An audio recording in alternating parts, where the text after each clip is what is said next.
우리 다 같이 야고보서 1장 5절의 말씀을 봉독하시겠습니다. 너희 중에 누구든지 지혜가 부족하거든 모든 사람에게 후히 주시고 꾸짖지 아니하시는 하나님께 구하라. 그리하면 주시리라. 한 번 더 하겠습니다. 너희 중에 누구든지 지혜가 부족하거든 모든 사람에게 후히 주시고 꾸짖지 아니하시는 하나님께 구하라. 그리하면 주시리라. 아멘. 새벽에 오신 여러분 정말 귀하고 소중합니다. 여러분께 우리 하나님이 예비한 축복을 정말 풍성하게 받고 누리고 나누게 되시길 주님의 이름으로 축복합니다. 지금은 힘들고 비록 어려울지라도 우리는 기도하고 하나님은 응답하시고 우리는 순종하고 하나님은 역사하심을 믿습니다. 여러분 모두에게 우리 하나님 정말 예비한 축복을 넘치게 받고 누리고 나누게 되기를 주님의 이름으로 축복합니다. 같이 한번 따라서 합니다. 4차원의 영성으로 승리하자. 이 주제를 가지고 말씀을 나누고 있습니다. 오늘 22번째, 오늘 말씀의 제목은 4차원의 영성으로 지혜로운 말을 하십시오. 오늘 말씀의 제목입니다. 얼마 전에 어떤 목사님께 전화를 받았습니다. 목사님, 제가 보이스피싱에 걸려서 넘어져서 아주 순간에 머리가 하얘지면서 제 휴대폰에 있는 전화번호를 순간으로 다 삭제를 시켰다고. 왜냐하면 그 삭제를 안 하면 금융정보가 다 넘어가서 다 구자에 잘못될 수 있을 것 같아서. 그러면서 하는 말이, 그분이 정말 지혜로운 분이에요. 그분 나름대로도 역량이 있는 분이고 사회생활에 굵직굵직하게 리더 위치에 있는 분인데도 불구하고 보이스피싱에 넘어갔다고. 그러면서 저에게 그 외에 누구누구 전화번호 있잖아요. 목사님이 가르쳐준 그 사람 전화번호 좀 가르쳐달라고. 자기는 전화번호가 없다고. 그러면서 어떻게 당신 같은 분이 보이스피싱에 넘어갔냐고. 그렇게 하면서 나중에 또 일주일에 통화하면서 좀 어떻게 극복이 됐냐 그랬더니 재정에는 피해가 전혀 없지만 전화번호가 다 삭제가 돼가지고 참 불편하다고 그 얘기를 들었습니다. 예전에 또 어떤 말을 들었는가 하면은 남하고 대화 중에 저쪽에서 말을 하길래 그 사람 진짜 안 좋고 어떻게 그럴 수 있냐고 말을 하길래 그 다음에 자기가 정말 그러네. 어떻게 사람이 그럴 수 있지? 그 진짜 사람 안 되긴 뭐 이쪽에 맞장구 치다가 그렇게 말하고 끝났는데 그 대화의 대상인 사람이 어떻게 이거를 듣고 앞에 건 잘라버리고 자기가 말했던 것만 딱 녹음을 그것만 가지고 고소를 하겠다. 명예훼손으로 벌금도 각오해라. 이렇게 들었을 때 잠을 못 잤다는 거예요. 왜? 자, 여러분 오늘날 이 시대에 지금 그런 시대에 우리가 살아가요. 그러면 우리가 세상 살아가는데 지혜가 필요합니다. 할 말을 하고 하지 말할 말은 안 해야 되고 또 말을 절제를 해야 되고 말을 잘못하면 지혜가 없으면 어둠의 세력에 당합니다. 책 잡히고 당하게 되죠. 그런데 지혜가 있으면 삶을 아주 윤택하게 살 수 있어요. 그러면 내 속에 지혜를 담는 곳이 어디일까요? 내가 지금 지혜롭게 이것을 그 하나님이 주신 지혜를 담아가지고 내가 그걸 사용하기 위해서는 결국 지혜는 뭘로 가느냐? 말을 통해서 가게 되어 있어요. 내 생각, 내 믿음, 또 내 꿈, 내 마음, 내 말에 하나님을 담고 하나님의 뜻을, 하나님의 말씀을 담아 하나님의 지혜를 담아서 우리가 살아가는 거예요. 그래서 4차원의 영성이 참으로 중요하죠. 자, 여러분이 예전에 한번 학교 다닐 때 읽어본 적도 한 소설이 있습니다. 셰익스피어의 이 영국에 그런 말을 하죠. 영국을 다 주고도 이 셰익스피어 이 사람하고 안 바꾸겠다. 유명한 말이 있습니다. 그 정도로 영국의 최고로 문학의 대가라고 말도 하고 세계에 영향을 끼치는 이 셰익스피어 작품 중에 베니스 상인이라는 작품이 있습니다. 이 베니스 상이라는 작품은 어떤 거냐면 여러분 알다시피 베니스의 상인 안토니오는 그 친구가 결혼하려고 하는데 돈이 없어서 결혼할 비용이 필요하다 해서 자기에게 빌려달라고 합니다. 그랬을 때 자기도 돈이 없어서 근데 친구가 간절히 부탁하길래 자기의 영업용 배를 고리 대금업자 샤일록에게 그 배를 저당 잡히고 돈을 빌립니다. 그리고 친구에게 그 돈을 건네줍니다. 그래서 이제 근데 그 고리 대금업자 샤일록에게 돈을 빌려가지고 친구에게 빌 때 돈을 빌 때 뭐라고 각서를 쓰냐면은 돈을 제때 날짜에 갚지 않으면 살 1파운드를 떼어주겠다. 거기에 각서를 서명을 합니다. 자기 살 1파운드를 제공한다는 증서를 써주죠. 근데 이 친구가 이제 배를 타고 와서 돈을 벌어 와서 갚기로 하고 결혼하기로 했는데 근데 이 친구가 어떠냐면 제 날짜에 돌아오질 않는 거예요. 그래서 고리대금업자 샤일록이 이 친구를 안토니오 친구를 돈을 빌려준 친구를 고소를 합니다. 그래서 결국 재판정에 서게 됩니다. 자, 이 위기를 어떻게 넘어가야 되나? 살 1파운드를 엉덩이에서 잘라내줘야 돼요. 그런데 이때 자기 친구의 약혼자인 여자가 남장을 합니다. 그리고 재판정에 재판관으로 딱 앉게 됩니다. 그리고 굉장히 명판결을 해요. 어떤 명판결을 하냐? 이 정서에 그러니까 고리대금업자 샤일록도 있고 안토니오 돈을 빌려받은 사람도 있고 그 둘을 피고 원고를 딱 놓고 재판정에 있는 사람이 명판결을 하는데 어떻게 하느냐? 이 정서에 보니까 살 1파운드만 떼라고 완전히 정서에 약속이 돼 있으므로 살 1파운드 떼어가라. 단 이 정서에 없는 피는 흘리지 말아라. 판결을 했어요. 그래서 결국 피 안 흘리고 어떻게 살을 떼갑니까? 그래서 고리대금업자 샤일록이 재판에서 패하게 됩니다. 이거를 사람들이 이 작품을 읽으면서 어떠냐면 피도 눈물도 없는 그 샤일록을 이겨버린 재판의 명판결로 그렇게 얘기를 하지요. 근데 성경에 보니까 이보다 더 명판결이 지혜로운 판결이 나옵니다. 여러분 솔로몬의 판결입니다. 자, 솔로몬이 왕이 된 다음 하나님께 뭘 구하냐면 지혜를 구합니다. 어떤 지혜를 구하냐? 자, 하나님 많은 사람들이 어떻게 어려울 때나 송사를 할 때 제가 분별해서 판결할 수 있는 지혜를 주십시오. 솔로몬이 왕이 된 다음에 그걸 구해요. 그러니까 하나님이 그거를 아주 마음에 들어요. 그러면서 하나님이 하시는 말씀이 어떻게 왕이 된 다음에 장수하기를 구하지 않고 부함도 구하지 않고 자기 원수의 생명을 멸하기도 구하지 않고 오직 송사를 듣고 분별하는 지혜를 구하는 너 좋다. 내가 그 지혜를 주되 너 이전에 너 이후에 왕도 어떤 왕도 지혜가 정말 따라올 수만큼 너에게 지혜를 주고 구하지 않는 부함도 너에게 줄 것이다. 그렇게 하나님이 솔로몬을 너무 기특하게 생겨서 지혜 중에 지혜를 하나님이 부어주십니다. 그런 다음에 이제 어려운 송사 사건이 생깁니다. 두 여인이 와서 어떻게 송사를 하냐면 아들 하나 갓난아기 얼마 안 된 아이를 자기 아들이라고 서로 우깁니다. 내용인즉 어떠냐?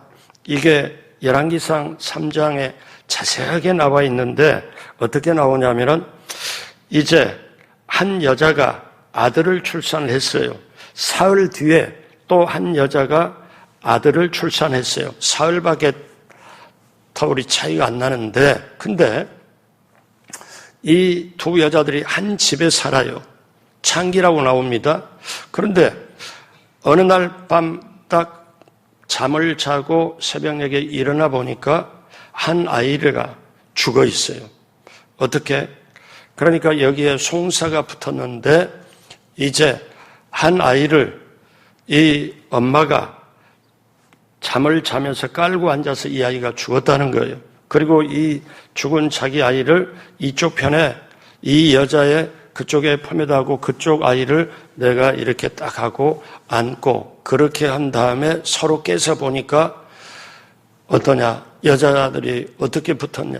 지금 산 아이는 내 아들이고 죽은 아들은 저 사람 여자아이다. 이렇게 해가지고 와서 솔로몬 왕 앞에 와서 산 아이는 내 아이고 죽은 아이는 저 아이다. 저 사람 아이다. 이걸 서로 두 여자가 주장을 해요. 그래서 솔로몬이 어떠냐면은 이제 이거는 아니겠다 해서 칼을 가져와라 시킵니다. 그 재판에서 칼을 가져와라. 그러고 난 다음에 뭐라고 하냐면 이 칼로 저 아이를 반을 정확하게 딱 쪼개가지고 두 여자에게 나눠주라. 그러니까 그 다음에 반응을 딱 보니까 한 여자는 이 아이가 칼로 쪼개서 왕의 판결로 딱 나눠주라 그러면은 이거는 큰일 나겠거든. 이 아이가 죽게 되겠거든. 그러니까 마음이 불붙는 것 같아서 왕에게 말합니다. 왕이여, 차라리 칼로 대지 말고 이 아이를 저 여자에게 주십시오. 근데 다른 여자는 맞아요. 그냥 반 딱 쪼개서 서로 나눠주세요. 여자가 딱 주장하니까 솔로몬이 뭐라고 판결하냐? 저 조금 전에 말한 아이를 죽이지 말고 저 여자에게 주란 저 여자가 진짜 엄마다. 저 여자에게 아들을 주어라. 이거를 솔로몬의 명판결이라 하고 백성들이 그 판결을 다 듣고 세상에 이렇게 지혜로운 왕이 있을까? 이 말을 열왕기상 3장 28절은 그 판결이 끝난 다음에 뭐라고 얘기를 하는가? 자, 온 이스라엘의 왕이 심리하는 판결함을 듣고 이 판결이 이스라엘 전체 소문이 퍼지니까 판결함을 듣고 왕을 두려워하였으니 이는 그 다음 같이 해요. 하나님의 지혜가 그의 속에 있어 판결함을 봄이더라. 세상 지혜, 사람의 지혜가 있지 않고 어떤 지혜? 하나님의 지혜가 그의 속에 있어. 그렇다면 오늘 이 시대에 사기꾼도 많고 그 다음에 이렇게 근데 물고기가 입으로 낚이는 것처럼 내 속에 탐욕이 있다 보니까 이거 요즘에 어떠냐면 한두 가지 아닙니다. 정년퇴임하고 명예퇴직금 다 받아가지고 누가 옆에서 살살 꼬드기니까 거기다가 투자했다가 완전히 다 날리게 되고 상가에 투자했다가 다 묶여서 오히려 손해보고 그런 것부터 시작을 해서 이제 여러 가지 있잖아요. 그런 얘기를 들을 때 가슴 아파요. 그러면 볼 때 뭐가 있어가지고 저렇게 넘어갔을까 보면은 그 사람 속에 사실 욕심이나 탐심이 있어서 넘어가는 게 있고 또 하나는 어떤 게 있냐? 그 사람이 어리석어서 그 사람이 참된 지혜가 없어서 근데 여러분 솔로몬이 명판결하는 게 성경은 정확하게 진단하잖아요. 어떻게 진단해요? 솔로몬의 지혜가 한 게 아니고 사람의 지혜로 한 게 아니고 하나님의 지혜가 그의 속에 있어. 자, 그렇다면 사랑하는 여러분, 이 하나님의 지혜, 솔로몬에게 주었던 하나님의 지혜, 그 솔로몬에게 주었던 그 하나님, 오늘 우리가 믿는 똑같은 살아계신 하나님, 이 하나님의 지혜가 오늘 새벽에 오신 여러분에게 충만하게 되길 주님의 이름으로 축복합니다. 그래서 여러분, 솔로몬이 그렇게 하나님의 지혜를 받아서 판결을 할 때 명판결로 나라가 더 부강해지고 정말 형통의 길이 열린 것처럼 부와 영광을 주신 것처럼 오늘 이 시대에 저와 여러분들이 그러면 어떻게 해야 되냐? 야고보서 1장 5절 오늘 말씀 다 같이 다시 한번 합니다. 너희 중에 누구든지 지혜가 부족하거든 모든 사람에게 후히 주시고 꾸짖지 아니하시는 하나님께 구하라. 그리하면 주시리라. 그래서 우리는 지혜를 구해야 돼요. 하나님 말씀하잖아요. 지혜를 구하면 주시겠다고 하시잖아요. 지혜를 구하면 하나님이 구하라. 그리하면 주시리라. 이러면 하나님의 본심이 뭐예요? 너희가 세상 살아갈 때 너희 지혜로 살지 말고 내가 주는 지혜로 살아가라. 나는 너희에게 나 하나님의 지혜를 줄 준비가 돼 있다. 근데 그 준비, 내가 지혜를 줄 수 있는 거는 너희가 구해야 된다.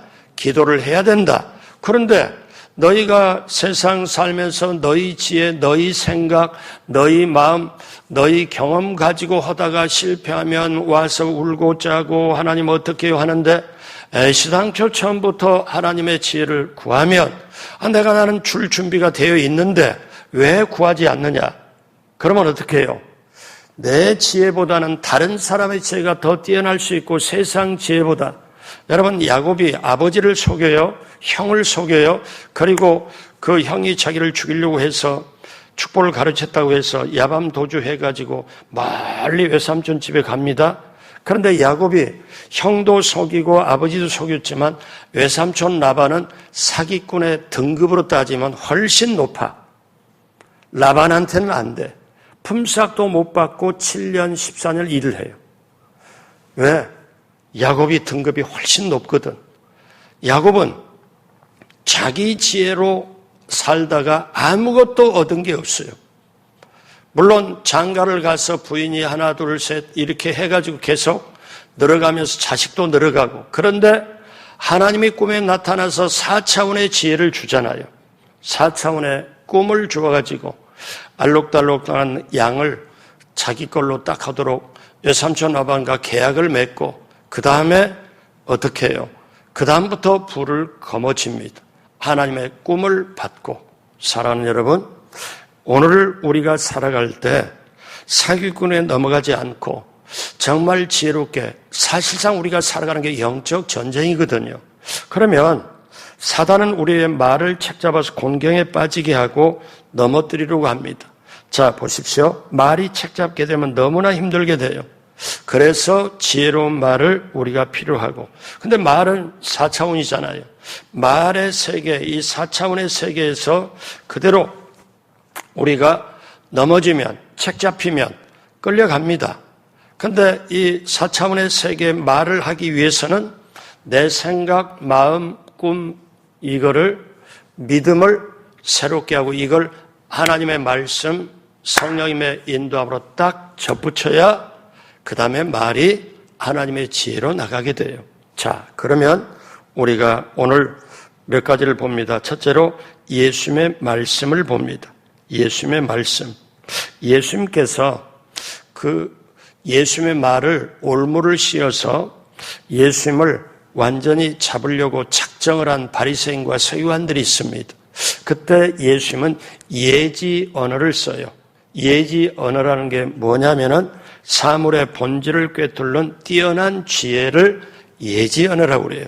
자, 그러면 예수님은 이제 그 변화를 주고 많은 사람에게 복음을 전하고 많은 사람들이 예수님을 따르니까 그 당시 종교 지도자인 바리새인, 서기관, 사두개인들이 어떻게 하냐면 우리에게 왔던 관심, 우리를 높였던 관심이 전부 예수께로 가니까 안 되겠다.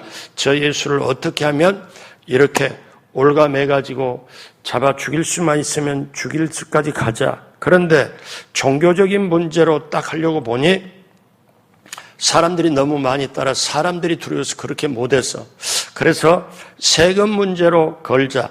바리새인과 서기관들이 모여가지고 회의를 합니다. 어떻게 하면 이 세금 문제를 해서 예수님을 꼼짝없이 잡아서 완전히 아주 망하게 만들자. 그래서 그들이 짜고 어떻게 하냐면 마태복음 22장 15절에 이에 바리새인들이 가서 어떻게 하면 예수를 말의 올무에 걸리게 할까 상의하고 자, 이건 어떠냐면 오늘날로 보면 사단이 사기가 됐던 아니면 어떤 말을 책잡던 이렇게 여러분 이게 너무너무 이게 어떻습니까? 오늘 이 시대는 더하죠. 근데 지금 바리새인과 서기관들이 예수님의 말을 지금 책을 잡아서 흠을 잡아가지고 잡으려고 작정을 하고 서로 상의를 하고 상의했다고 그랬잖아요. 하고 이제 교묘한 방법을 그들이 딱 생각나서 이렇게 하자고 딱 짠 다음에 먼저 정탐자를 보내서 뭐라고 예수님께 말하냐면 예수님을 한껏 올립니다. 뭐라고 올려요? 누가복음 20장 21절에 그들이 물어 이르되 선생님이여 우리가 아노니 당신은 바로 말씀하시고 가르치시고 사람을 외모로 취하지 않으시고 오직 진리로서 하나님의 도를 가르치는 줄 우리가 압니다. 예수님이 올바로 예수님이 진리를 말씀하고 이렇게 하는 걸 압니다. 이렇게 딱 한 자락 깔아요. 근데 그 속에는 어때요? 예수님의 말을 이 올무 잡히려고 지금 작정하고 그물을 지금 치는 거잖아요.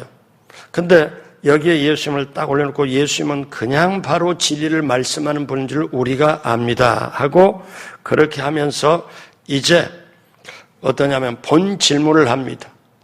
겉은 싹 아닌 것처럼 하고 본 질문이야. 마태복음 22장 17절 그러면 이제 당신의 생각에는 어떠한지 잘 보세요. 당신의 생각에는 어떠한지 우리에게 이르소서. 가이사에게 세금을 바치는 것이 옳으니까 옳지 아니하니까 하니. 가이사는 로마 황제를 말해요. 그러면 로마 황제, 그 당시 이스라엘은 로마의 식민지입니다. 그러니까 이스라엘 사람들은 장사를 하든 일을 하든 해가지고 이제 돈에 대해서 세금을 바쳐요. 로마에 바쳐야 되고 이스라엘 쪽에 또 조금 바쳐야 되고. 그런데 그 당시 어떠냐면 가이사에게 세금을 바치는 게 당연한 건데 유대인들이 너무나 불편해합니다. 그래서 이렇게 가이사에게 로마 황제에게 세금을 바치는 게 옳습니까? 바치지 않는 게 옳습니까? 이랬을 때 가이사에게 바치지 말라 그러면은 로마 법을 어겼다 해서 걸어버릴 거고 어떻게 해요? 뭐냐? 아니 바치라 그러면은 어떠냐면 유대인의 정서, 유대인의 법을 적용해서 할 거고 바치지 말라 그러면 로마 법을 적용해서 하고 그러니까 가이사에게 세금을 바치라 해도 걸리고 바치지 말라 해도 걸립니다. 이 두 가지를 딱 제시하고 그러면 성경이 뭐라고 그러냐면은 마가복음에 이게 복음서에 쫙 나오는데 우리가 바치리까 말리까 다 그칩니다. 그러면 예수님이 언뜻 지혜가 없으면 어떻게 바쳐라 바치지 말라 둘 중에 하나 얘기하면 그대로 걸려요. 둘 다 걸리니까. 그런데 예수님이 어떠냐면 그들의 말을 허물잡아 고소하려는 그들에게 자 이제 그들에게 동전 하나 데나리온을 하나 나한테 가져와라. 그래서 동전 하나를 가져왔습니다. 가져와가지고 예수님이 손 위에다 딱 놓고 이렇게 딱 보고 뭐라고 하냐면 정확하게 정말 지혜로운 말씀을 합니다. 뭐라고 말씀해요? 누가복음 20장 25절 다 같이 합니다. 이르시되 그런즉 가이사의 것은 가이사에게 하나님의 것은 하나님께 바치라 하시니. 자, 로마 황제 거는 황제에게 바치고 하나님 것은 하나님께 바치라. 유대인 이거를 말하는 거죠. 그러니 바치란 말에도 걸리고 바치지 말라게도 걸리고 둘 중에 하나 말하면 그냥 잡아서 얽어매려고 그랬는데 로마 것은 로마에게 하나님 것은 하나님께 바치라. 이렇게 예수님께서 지혜로운 말씀으로 딱 하니까 20장 26절에 그들이 어떻게 해요? 그들이 백성 앞에서 그의 말을 능히 책잡지 못하고 그의 대답을 놀랍게 여겨 침묵하니라. 여러분 예수님이 정확하게 말씀하잖아요. 이 지혜가 오늘 저와 여러분에게 넘치게 되길 주님의 이름으로 축복합니다. 이 예수님의 지혜로운 말은 세 가지를 해결했습니다. 그들의 올무를 교묘히 피하였고 국가에 대한 크리스찬의 태도를 원칙을 세워놓았어요. 세금은 내야 된다는 거. 또 성전 안에 다른 이들이 올무를 가지고 걸렸던 종교성의 그 안 좋은 악을 폭로를 한 거예요. 사랑하는 여러분, 우리가 이렇게 지혜를 말할 수 있다는 것, 여러분 이거는 우리 스스로 생각해서 난 게 아니고 사실 하나님이 주셔야 돼요. 그래서 전도서 9장 17절 다 같이 합니다. 조용히 들리는 지혜자의 말들이 우매한 자들을 다스리는 자의 호령보다 나으니라. 여러분, 이 지혜가 있길 주님의 이름으로 축복합니다. 두 번째, 그러면 지혜가 뭐냐? 사전에 보니까 현명하게 적절한 선택과 결정을 내릴 수 있는 것, 이렇게 정의를 합니다. 또 정의가 나와요. 바라는 결과를 얻기 위하여 옳게 계획하는 기술이라고 나옵니다. 자, 지혜의 근원은 뭐예요? 하나님, 예수님, 성령님이고 하나님의 말씀입니다. 그러면 지혜의 가치가 뭐예요? 성경에 보면 생명나무와 같다. 금을 얻는 것보다 낫다. 힘보다 능력이 더 있다. 그 성공하기에 유익한다. 깨닫게 한다. 근데 자, 이것이 성경이 제시하는 지혜인데 여기서 반드시 알아야 될 게 있어요. 지혜는 두 가지로 갈라져요. 세상 지혜와 하나님의 지혜. 위로부터 난 지혜. 이거가 분별이 돼야 돼요. 자, 그러면 세상 지혜는 뭔가요? 야고보서 3장 13절 14절 다 같이 합니다. 너희 중에 지혜와 총명이 있는 자가 누구냐? 그는 선행으로 말미암아 지혜의 온유함으로 그 행함을 보일지니라. 그러나 너희 마음속에 독한 시기와 다툼이 있으면 자랑하지 말라. 진리를 거슬려 거짓말하지 말라. 자, 보십시오. 여기에 독한 시기, 다툼, 진리를 거슬려 거짓말 나오잖아요. 그러면 이것은 3장 15절에 보니까 이러한 지혜는 위로부터 내려온 것이 아니고 땅 위의 것이고 정욕의 것이요 귀신의 것이니. 그러니까 사람이 시기, 다툼, 질투, 진리를 거슬려 거짓말하는 것은 정욕의 것이고 탐욕의 것이고 귀신의 것이다. 땅의 것이다. 그래서 16절에 시기와 다툼이 있는 곳에는 혼란과 모든 악한 일이 있습니다. 오늘날 세상이 그렇잖아요. 정치도 그렇잖아요. 경제도 탐욕이 있어서도 그렇게 흘러가잖아요. 그러니까 세상 지혜는 탐욕으로 엮어서 시기, 질투, 그 다음에 어떻게 해요? 거기에 혼란과 악한 일을 가져오도록 하는 건데 이거는 정욕의 것이요 귀신의 것이다. 이거는 세상의 지혜예요. 꾀라고 우리 꾀를 낸다 말하잖아요.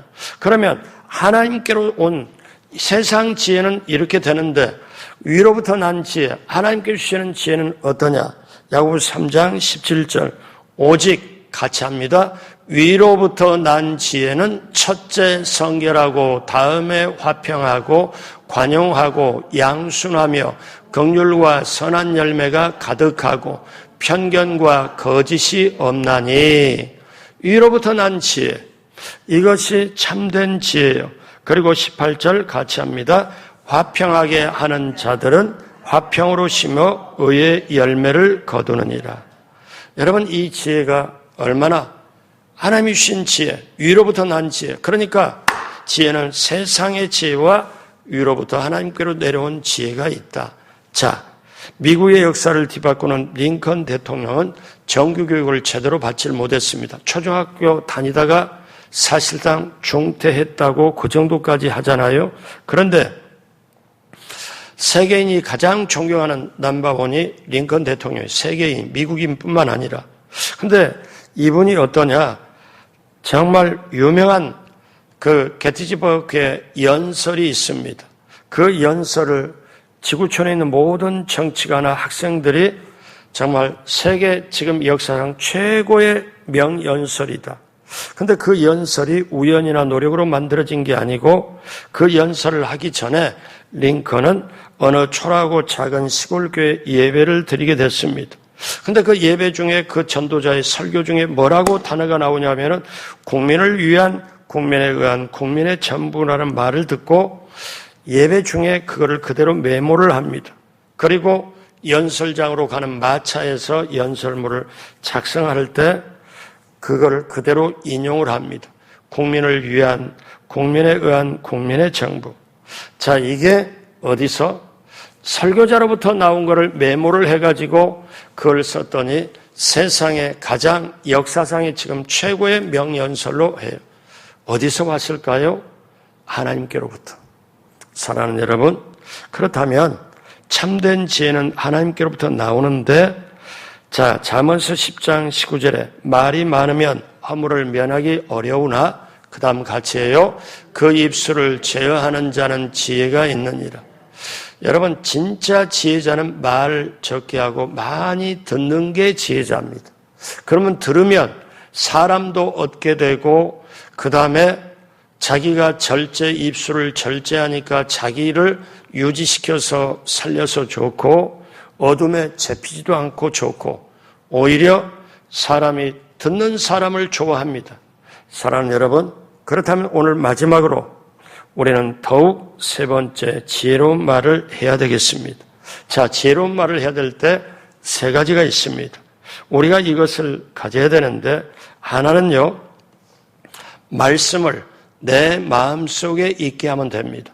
하나님의 말씀을 내 마음속에 있게 하면 말씀 속에 지혜가 있으니까 시편 119편 98절 주의 계명들이 항상 나와 함께함으로 그것들이 나를 원수보다 지혜롭게 하나이다. 여러분, 결정적인 말씀이에요. 하나님의 말씀이 내게 있으면 늘 함께하면 내가 사기꾼의 남 넘어가요. 넘어갈 수가 없죠. 원수보다 지혜롭게. 요 다음에는 어떤 말씀이냐면 노인보다 더 낫고 스승보다 더 낫다는 거예요. 참된 지혜가 있으면 인생의 연륜을 뛰어넘어서 노인보다 낫고 스승보다 낫다. 원수보다 지혜롭다. 어떤 거냐? 하나님의 말씀이 내 안에 있을 때. 또 하나, 성령님을 의지하면 지혜롭게 됩니다. 성령님을 두 번째 의지하면 지혜롭게 돼요. 자, 성령님을 내가 의지하면 지혜롭게 되는데 고린도서 2장 12절로 13절 다 같이 합니다. 우리가 세상의 영을 받지 아니하고 오직 하나님으로부터 온 영을 받았으니 이는 우리로 하여금 하나님께서 우리에게 은혜로 주신 것들을 알게 하려 함이라. 잘 보십시오. 12절을 다시 보면 하나님께로부터 우리에게 은혜로 주신 걸 알게 하려는 게 어떠냐면 우리에게 주신 성령으로 통하여 알게 한다. 13절 우리가 이것을 말하거니와 사람의 지혜가 가르친 말로 하지 아니하고 오직 성령께서 가르친 것으로 하니 영적인 일은 영적으로 분별하느니라. 우리가 지혜롭게 하면 하나님의 말씀을 우리가 받고 누릴 때 말씀 속에 지혜가 있고 성령님을 의지할 때 하나님이 주신 은혜를 알게 하고 이거를 성령께서 가르쳐서 알게 하고 마지막 하나가 있습니다. 지혜를 달라고 기도하면 지혜를 주십니다. 오늘 말씀 야고보서 1장 5절 다 같이 마지막으로 다 같이 합니다. 너희 중에 누구든지 지혜가 부족하거든 모든 사람에게 후히 주시고 꾸짖지 아니하시는 하나님께 구하라. 그리하면 주시리라. 자, 같이 따라서 합니다. 하나님 말씀이 내게 있고 성령님을 철저히 의지하고 지혜를 달라고 기도하면 참된 지혜, 하나님의 지혜로 세상을 이길 수 있습니다. 아멘. 오늘 말씀 마무리합니다. 여러분, 지혜로운 말은 그냥 말을 내가 해야지 해서 말이 그냥 나오는 게 아니에요. 지혜로운 말을 하려면 그 속에 하나님의 말씀이 들어있어야 되고 그 다음에 성령님의 인도함이 있어야 되고 그 다음에 하나님께 구해야 되고 자, 이 앞을 보십시오. 계속 강조하잖아요. 눈으로 보고 말씀, 기도, 성령 이 세 가지가 있을 때 우리는 하나님의 지혜로 세상을 승리할 수 있고 하나님이 예비한 축복도 누리게 될 수 있고 그런데 말씀, 기도, 성령이 있어야 하나님의 지혜가 우리에게 오는데 그 지혜로운 말을 내가 하기 위해서는 담는 그릇이 필요해요. 그 담는 그릇이 뭐냐? 내 생각, 내 마음, 내 믿음, 그리고 꿈입니다. 이게 담겨져서 내 생각, 내 믿음, 꿈, 마음에 하나님의 말씀, 성령님의 인도함, 기도가 채워지고 있을 때 그것이 지혜로운 말로 나타나서 세상도 시대도 이기고 죄도 시험도 유혹도 이기고 하나님이 예비한 축복을 받고 누리고 나눌 수 있습니다. 생각, 믿음, 마음, 꿈, 말 4차원입니다. 눈에 안 보여요. 여기에 하나님의 말씀, 성령님의 인도함, 그리고 기도로 구하여 우리가 2025년 새해도 그리고 남은 인생의 발걸음도 하나님이 나를 위해 예비하신 것은 반드시 넉넉하게 받고 누리고 나누게 되길, 풍성한 삶을 살게 되길, 시편 23편의 축복을 넉넉하게 누리고 살게 되길 주님의 이름으로 축복합니다. 기도하겠습니다. 하나님 아버지, 너희는 지혜 없는 자같이 말고 오직 지혜 있는 자같이 하여 세월을 아끼라. 때가 악하니라. 주님 말씀하여 주셨습니다. 오늘 이 시대를 살면서 예수님의 지혜로운 말씀을 봤습니다. 정말 지혜가 하나님의 말씀으로, 성령님 의지함으로, 또 기도하여 그 지혜를 주신다고 말씀하신 걸 다시 한번 새기게 하여 주시고, 이 험악한 시대, 힘든 시대, 이 세상을 결코 어둠에 책잡히지 않고 하나님의 풍성한 예비한 축복을 받고 누리고 나누도록 성령님 도와주시고 말씀이 있게 하고, 그리고 기도하여 지혜로운 말을 그대로 사용하여 정말 승리하는 삶, 성공하는 삶, 그리고 풍성한 삶을 누리게 하여 주옵소서. 감사하며 예수님의 이름으로 축복하고 기도드립니다. 아멘.